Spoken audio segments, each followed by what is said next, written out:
All right. Welcome to the Earning Freedom Program. I got my man. He is a superstar. This is Rodney White. I'm so excited to share his story with you because he's a man that went to prison quite young, but that didn't stop him. He learned how to become successful, and he's been an inspiration to me, and I know he's going to be an inspiration to you.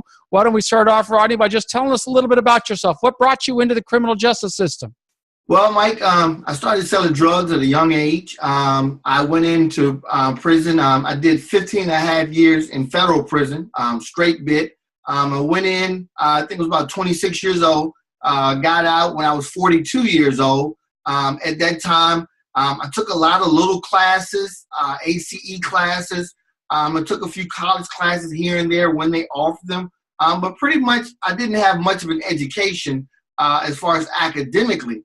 But what being in prison did, it taught me what I like to consider now, and having a master's in adult education, was self-directed learning. And that's one of the key components of adult education, because so much of what you can learn, you really can learn on your own, through reading books. Just basically, I read a book by Jack Canfield called The Success Principles. And he pointed out the fact that if you just read any particular subject for 30 minutes a day, over a period of, say, a year or so, you would actually become as well read as any other scholar in that field, because basically people in working in the field are not taking on that amount of information. So that time that I spent 23-1 and, being in lockdown, it gave me the opportunity to just really do a lot of reading. And a lot of the reading that I did when I got into college and finally got an education, a lot of the books that I read in prison, I found out to be those books that were used in some of my college classes, such as Good to Great. That was one of the books that I had read in prison. Well, let's take it back a little bit because, you're talking about somebody who's full of wisdom and somebody who's really mastered the art of success, but I don't think it probably didn't start out that way. And a lot of our brothers that are watching this, they're right now on lockdown. They're in the SMU unit, they're in SHU, they're in high security prisons, and they're just trying to figure out, how am I going to do it? How did Rodney break that cycle?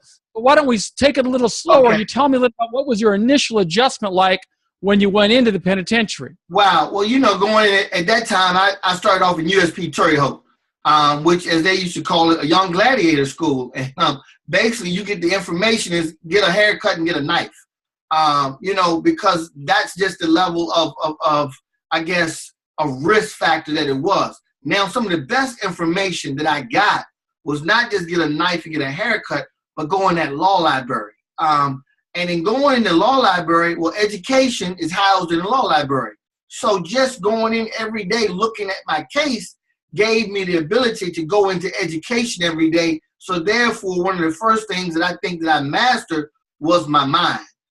Because you can't lift enough weights. You can't play enough checkers. You can't play enough chess to do 15 and a half years. You've got to do something with your mind. So I think one of my greatest, strengths was my ability to take information from other people and be coachable, because there were some good men in prison with me who said, hey, young brother, you need to get in this, in this law library, you need to get an education, because at that time I went in with a lot of men who had old law time. They had parolable dates. And so me with a 2007, 2009 release date, they told me I had Buck Rogers time. I didn't even know who Buck Rogers was at that time. But these were older heads, as they said, these were convicts who saw a lot of the younger guys coming in under this new drug law. And so, they basically said to me, the only way that you're going to survive this is through education. And all the men that I saw at that time who had done a great amount of time, that was in the USPs, because again, USPs was reserved for those with tremendously long sentences or violent offenders. And a lot of times they would send young guys in there just to kind of break them down, to give them a taste of the hard stuff. And I think I got kind of caught up in that. So I think one of the biggest things that I can tell these men right now is when that book cart comes around, you grab something off of it. When that library request comes around, you put something down there, something beyond just the Westerns and the ghetto novels and all that. Put something down there that's going to enrich your outlook something that's going to give you a positive experience every day, because that's what it boils down to. You've got to be putting something in your mind that's going to come out positive. So that's my biggest challenge to them right now, is when that book card comes around, pull something off that is positive. Rodney, how long were you in prison before you started to get that level of wisdom to reject the criminal lifestyle? That question, because I'm almost embarrassed to say, and I'll tell you why. Because although, you know, I was hanging around the library, you know, I was going into the law library, I was doing this and that, I still was wanting to play poker. I still wanted to try to get the police to bring something in there to me. So I did almost 13 years of just foolishness. Those last 2 years is when I really took this thing serious, you know, and I tell it like this. I went to unit team, and that last 2 years, you hitting the 24 months, 18 months is when they started doing pre-release. And at that time, up until that, I'm not even thinking about release, you know, because other than that, I would blow team off. Like, look, I got nothing coming. Why am I even going to team? Just send me the sheet of paper, I'll sign it, because at that point, it was nothing for me to talk about. But those last 2 years, Mike, it got crucial, Mike, because I'm going to tell you what my wake-up call was. When they say, give us a release address, I'm going to be honest with you, Mike, I didn't have one. I legitimately did not have a release address. Now, that didn't mean that I didn't know anybody I could go stay with, but it was not my address, Mike. The home that I had was taken by the government.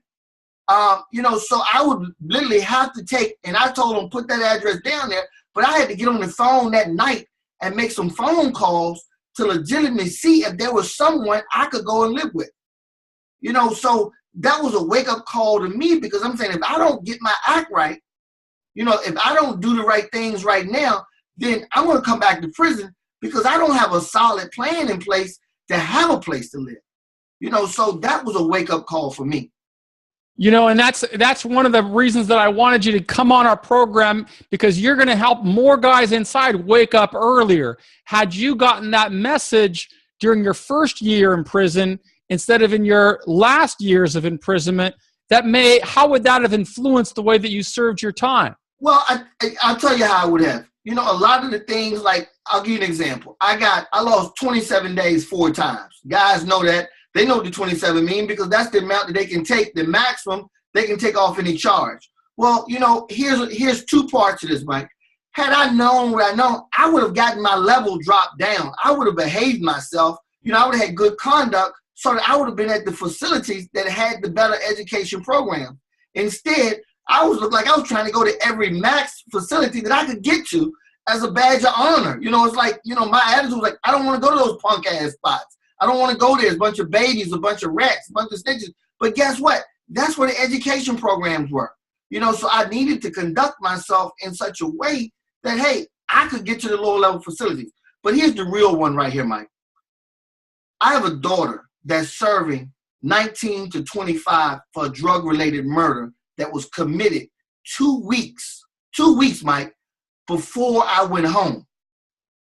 Now, I know in my heart of hearts, if I'd have been home for those 2 weeks, she would not have been out there selling drugs or killing anybody. So losing that good time at the end, it meant something. So right now, you're in the shoe, you're in the hole, you up top, whatever you want to call it, at the joint that you at, those 27 days meant something to me at the end. And you know, one thing that I say now that I want to say to you is, guard that date. If you got an actual date, I mean, if they're on a calendar and you can look at a date, guard that date. Stay away from the bit runner uppers. Those ones going to make you run that number up. But sometimes you run it up yourself. So I ran mine up a little bit and somebody helped me run it up again. I take responsibility for that. But I'm going to tell you, Mike, I would have conducted myself much better had I known I could have worked my level down, got to lower level facilities, had better education opportunities. I know I would have did a better bit, and I know I would have been home to help save my daughter from a 19 to 25-year-old bit that she's doing right now for a drug-related murder. You know, there's so many stories like that where we see somebody going into the prison and then becomes this intergenerational cycle. Absolutely. And it's our job as people who've come back successfully, Rodney, to try and spread that message inside to kind of stop the madness and get more people thinking about what you learned during your last couple of years. And Absolutely. maybe now you could tell us a little bit about how you shifted your adjustment during those last couple of years. How were you able to stop focusing on living inside of a high security pen, instead start focusing on going to school and getting ready? Well, first of all, I got into the Life Connections program. That was the faith-based program. And I'm not going to sit here and preach religion or anything, because truly that was not my motive. I got into it because they had it at an FCI that was close to my home. It had it at FCI Petersburg. I'm from Richmond, Virginia. They had it. And I was out in Kentucky at the time. And I was like, hey, I got to get close to home. And I got in the program, signed up, did everything I could do to get in the program, and got there because I wanted to be closer to home when I left prison, not knowing that once I got in that program, I would have an abundance amount of time to study. I would have cognitive programming, where therapeutic programming, where now I'm thinking for a change. You know, I'm doing all the programs, I'm doing victim impacts. I'm taking classes, I'm working on me. That was the main thing. I started working and focusing on how I was thinking, how I was acting, even how I was reacting to situations. So that played a big part in it, in just doing positive programs. Up until that point, you know, it was called a faith-based program, and they talking about how much more drugs was in the drug program than on anywhere in the compound, you know, that kind of thing. So, you know, there are a lot of hypocrites that get involved in it. There are a lot of people that talk about the programs that don't know. But I tell you, I went into that Life Connections program. I embraced it. I put 100% into it, and I got 1,000% out of it.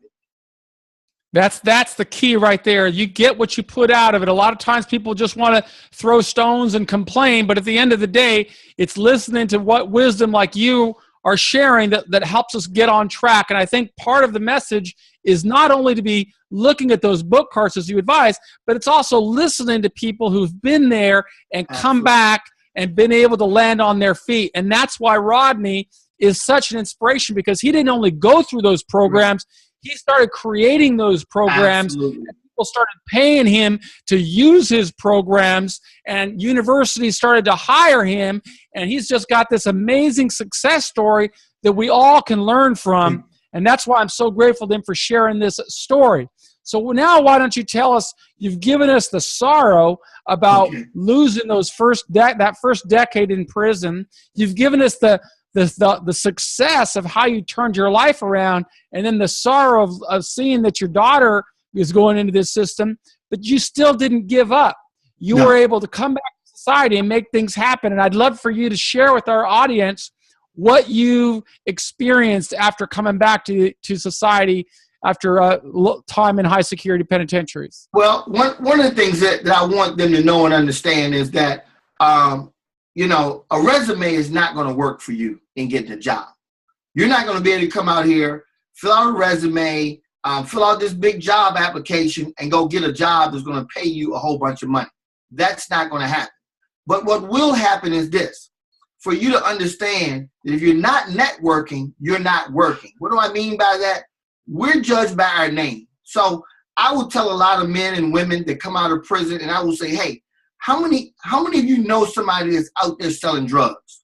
And they'll raise their hand. I say, so if you wanted to buy drugs, you already know who to contact before you even get there if you want those drugs. And they'll raise their hands. And then I'll say, how many of you know somebody out there that left prison that have a job that's working somewhere? And where are they working? And they'll start telling me, oh, they're doing this, they're doing that. I say, how are they doing? I'll say, oh, I hear they're doing pretty good. So contact that person first before you leave and start saying, hey, I need a job. I'm coming home. So you start building that network. That's what I did. I had a friend of mine who had gone out and started his own company, and I reached out to him. And I said, hey, you know, I need a job. And his name is Jerry Clark, and he's very successful now. He has his own construction company. He's doing very well. But when I got out, Jerry had a janitorial business, and Jerry gave me my first job.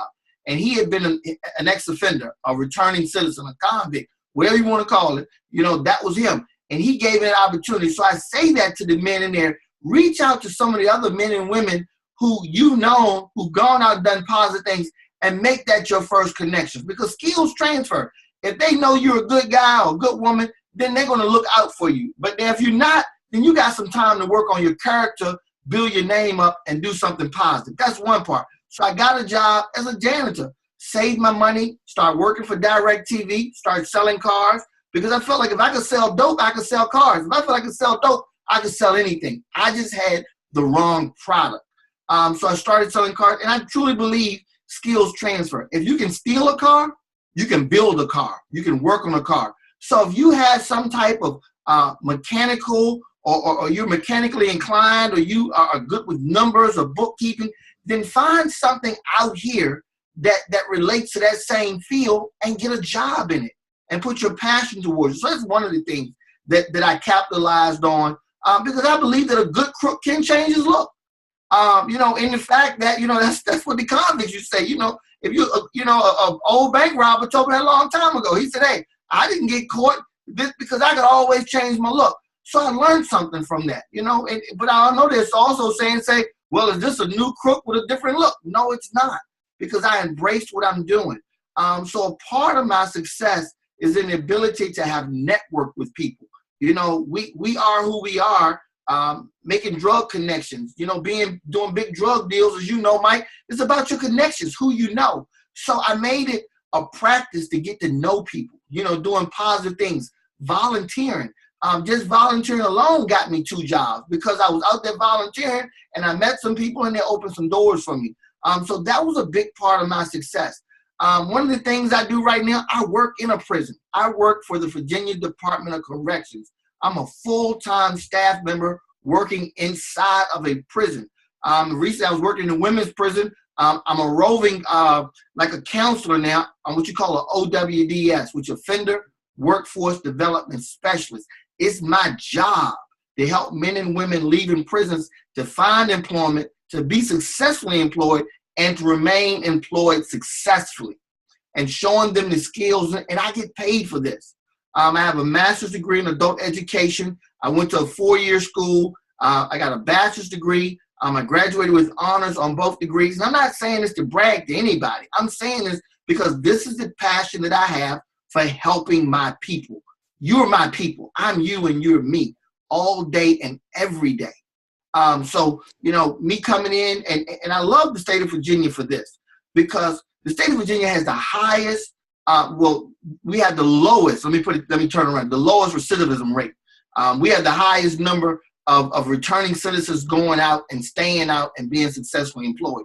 And one of the reasons why is because Virginia does not mind taking that progressive stance to hire returning citizens, to hire ex-offenders to come back into prison, such as what you do, Mike. Mike, you go in electronically. I go in physically to go in and talk to these men and women about the success and what they need to do. And I've also created a DVD with that, and I'm thinking you shared the link and all that before.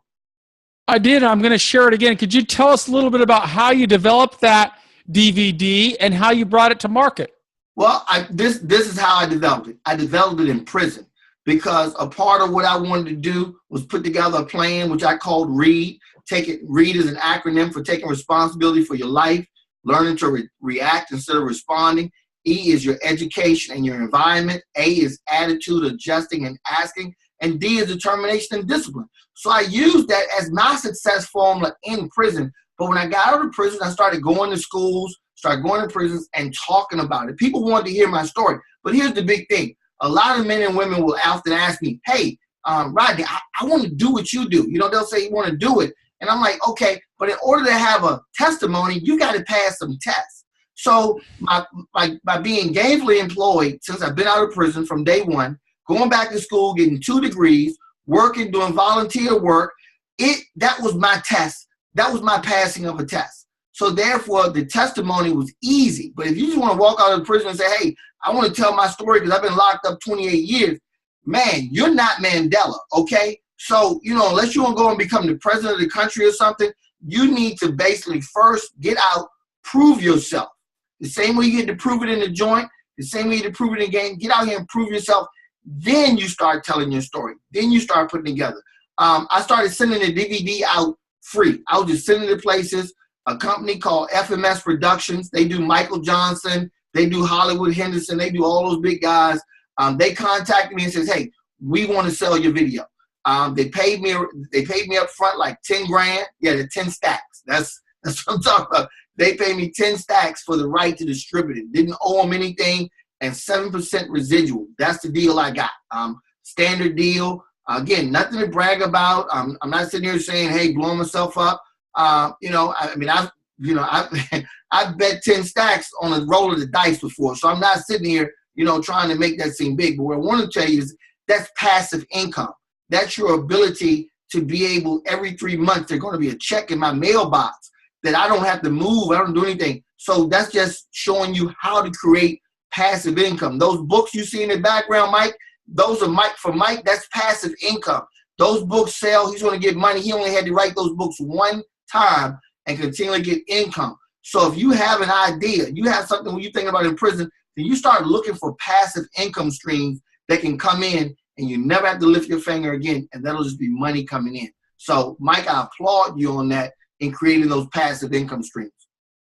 Well, Rodney, I learned from guys like you. It was guys like you that inspired me through prison. You inspired me since I've been home. I'm just so grateful to you for sharing this story, because I know a lot of people who are locked up do want to do what you have done, but sometimes they don't see how hard you have worked to get to be the man that you are. You were complete. You had a 100% commitment with the right attitude. You had a vision of becoming successful. That was your aspiration. You took the incremental action steps by joining the life skills program, by separating yourself from the mentality of the penitentiary. Right. And you held yourself accountable. You said, this is what I'm going to do every day to get to where I need to go. And because of that, you took a job as a janitor, a job as a car dealer. I know you worked for the college. Now you're working for the system. You've got different business organizations wanting to partner with you and pay you money because they see the value in what you have created. But that did not happen overnight.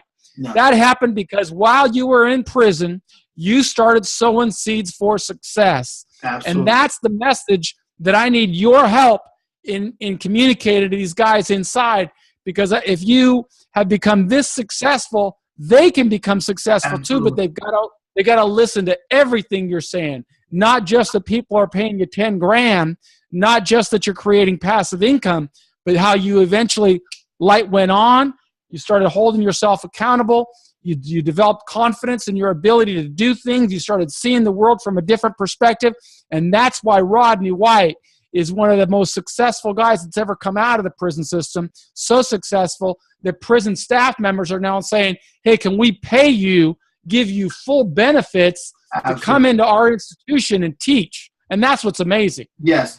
One of the things I do want to leave the our brothers and sisters with is this, Mike.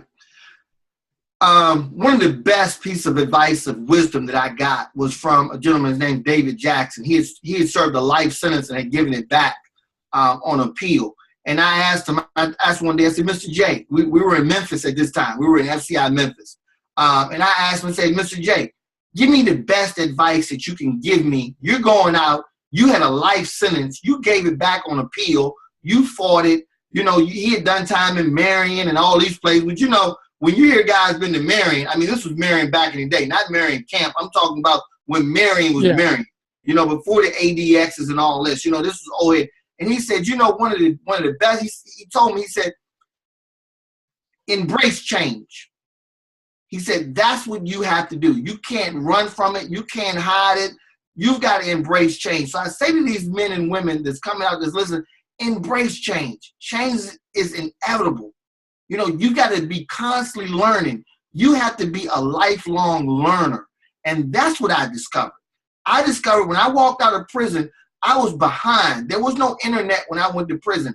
I hadn't been on a computer or anything. I had to come out and learn those things. So one thing I'll say to you, become a lifelong learner. If anything that you can learn, any skill, become bilingual, whatever learning that you can get and education you can get while you're in prison, get it. Because even people out here who've had jobs for 20 years and 30 years, guess what? They're changed. They don't want to change. They're losing jobs because they don't want to learn computer skills. They don't want to learn new job skills. So be ahead of the curve. If you really want to make it, become a lifelong learner. Then you'll make it. I don't care whether it's prison or not. You're going to make it if you become a lifelong learner. And one of the things that you can take to the bank when you're listening to Rodney talk is that he's 100% authentic. He never asks anybody to do anything that he didn't do and that he's not doing right now. You can see he's filming this in his room right now, but look at that beautiful home. Look at that beautiful door. Look at all those books behind him. Yes. He's letting you know, I'm always learning. I'm always Mike. You can't even see my other books over there. That's the neat look. I had to turn it around because I got books and papers, but I'll say something else, about that, in being that, being that lifelong learner and coming out and putting things into practice. You've learned a great discipline being in prison. Prison has taught you a lot, and not everything you've learned is bad. You can come out and discipline yourself and come out here and make it, but you've got to also be willing to change that environment, to get around another group of people, to basically, people, places, and things, as they say. You've got to be able to do that, but you've got to embrace that change, and you have to be ready to change your environment, and change the way you think. That makes a big difference, Mike. Mm-hmm. Hey, Rodney, did you buy that house there? Is that your house? Hey, Mike, I don't like talking about that kind of stuff. We're okay. We're all right. But that's what we got to let these people know, that they're going to have a life when they get out of here. They can have a life if they follow the path of Rodney. They're going to have a life. Absolutely, Mike. They can, and they can qualify for. I've known guys. It didn't happen for me, but who's taking advantage of first home buyer programs, who've been to prison, who's gotten out. But you got to crawl before you walk. You got to be willing to put the money away. You got to be willing to save the 10%. You've got to be willing to just basically take it easy and slow down. Don't come out here and think you're going to get all of this in a day. I'm 10 years in the making. I stepped out of prison February 21st, 2007. Okay? So this didn't happen overnight for me. My first couple of years, again, hey, I was living and didn't go out, didn't party, didn't take vacations. I was working full time. I was going to school full time for 7 straight year. So this is not, I don't want anybody to look at me and say, oh man, he got out and wrote this DVD and wow, he was in it. No, it didn't happen that way. It didn't happen that way. There's no quick come up. You don't cut the line. Okay. You understand what I'm saying? Because in those real joints, real men don't cut lines. So you don't cut the line. I didn't cut the line. I didn't jump in front of nobody to get here, okay? I waited my turn. It's my turn. It's my time, and I'm doing what I got to do, and I'm enjoying it, okay? And I'm not risking going back to lose it for anybody, But I'm not here to brag or boast and tell you, oh, yeah, I got it, and I'm going to tell you what I'm driving and parked outside. That's not me. What's me is what you see in the back, those books. Education put me here. That's what put me here. Being an educated man in America, that's what put me here. And you know what? That all started inside of a prison cell. It started for Rodney. It can start for you as well. Absolutely. I'm so grateful to you, Rodney, for spending this Sunday afternoon with me so we could reach inside of the penitentiary and inspire more guys to come out just as successfully as you have. Absolutely. Listen, brother. Listen, sister. Anything that I can do, Michael put up my email address. He'll put the information there. I have no problem corresponding with anybody. I really don't. If you want to reach out for some information, advice, now sending you money, that might be something a little different. But advice and information. But I'll tell you this, something that I learned early on. Ideas. You read Think and Grow Rich. Ideas are your greatest gifts. What you think about, the things that you put together right now in that cell. Because I'm going to tell you what Ralph Ellison said, Invisible Man. A little isolation won't hurt you. You got some time right now to think about some things, be creative about some things, and you can put those things together and you can bring them and manifest them, bring them to fruition when you get out here. That's what I did, and that's what you can do. Got nothing but love for you. Keep doing what you do. I'm here for you. You heard it from the master. Grab a book from that book cart and make it happen. We'll be back with another inspiring guest soon. Thank you so much, Rodney. All right. Bye-bye. Bye.